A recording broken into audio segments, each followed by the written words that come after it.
This channel does not promote any violent, harmful, or illegal activities. All content provided by this channel is meant for an educational purpose only. Brought to you by V-Guard, co-powered by Sensodyne O Bhimal, বলো কথা কেশরী।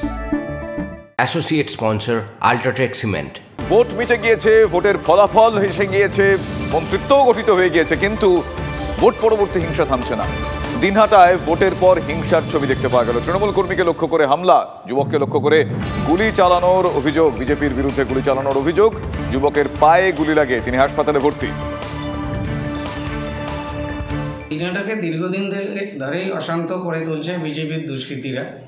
ঠিক আজকেও ঠিক সন্ধ্যার প্রাক মুহূর্তে আমাদের পুটিমারি 1 নম্বর গ্রাম পঞ্চায়েতের কোয়ালিদহ এলাকায় আমাদের তৃণমূল কর্মী তরতাজা যুবক ধনেশ্বর দাস, তিনি যখন বাড়ির সামনে রাস্তায় হেঁটে যাচ্ছিলেন, অতর্কিত বিজেপির কিছু দুষ্কৃতী এসে তাকে মেরে ফেলার উদ্দেশ্যে গুলি করেন। মূলত এদের প্রধানের গ্রুপ আর একটা গ্রুপ রয়েছে, সেটা অঞ্চল সভাপতি। এই দুই গ্রুপ, তাদের মধ্যে কে ক্ষমতা এলাকা দখলে রাখবে, এলাকা দখলে তাদের লড়াই চলছে। যখন যেহেতু দেখছে এই মুহূর্তে আর বিজেপি এলাকার মধ্যে বিজেপি কর্মীরা নেই, তারা এখন নিজেরাই খুনাখুনি করছে।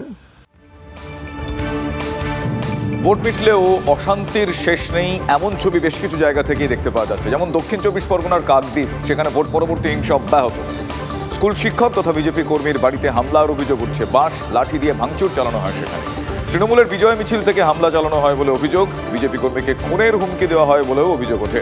রাজারাম প্রধান পেশায় স্কুল শিক্ষক, অভিযোগ বাড়িতে রাজারামকে না পেয়ে বিজেপি কর্মীর মাকে ধাক্কা মেরে ফেলে দেওয়া হয়। কাকদ্বীপের শ্রীনগর তৃণমূল পঞ্চায়েত প্রধানের মনোরমা মিদ্দার স্বামী রবীন্দ্রনাথ মিদ্দার নেতৃত্বে হামলার অভিযোগ উঠছে। তবে ঘটনার ব্যাপারে এখনো পর্যন্ত তৃণমূলের তরফ থেকে কোনো রকম প্রতিক্রিয়া পাওয়া যায়নি। একটা রাজনৈতিক দলকে ভালোবাসি, তাকে সমর্থন করি, বিজেপি। তার জন্য আজকের এই পরিণতি আমার, যে আমি কেন বিজেপি করলাম।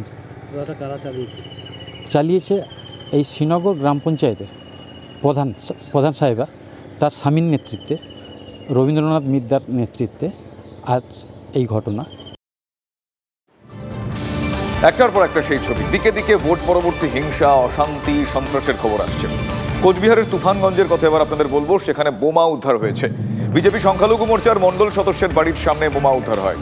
এলাকায় সন্ত্রাস সৃষ্টি করছে তৃণমূল, অভিযোগ করে বিজেপি, যদিও অভিযোগ অস্বীকার তৃণমূল কংগ্রেসের।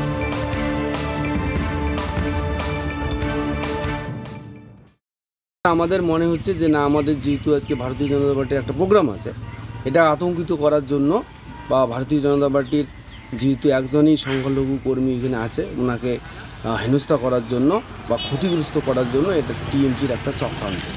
Brought to you by V-Guard, co-powered by Sensodyne O Bhimal, বলো কথা Kesari. Associate sponsor Ultratech Cement।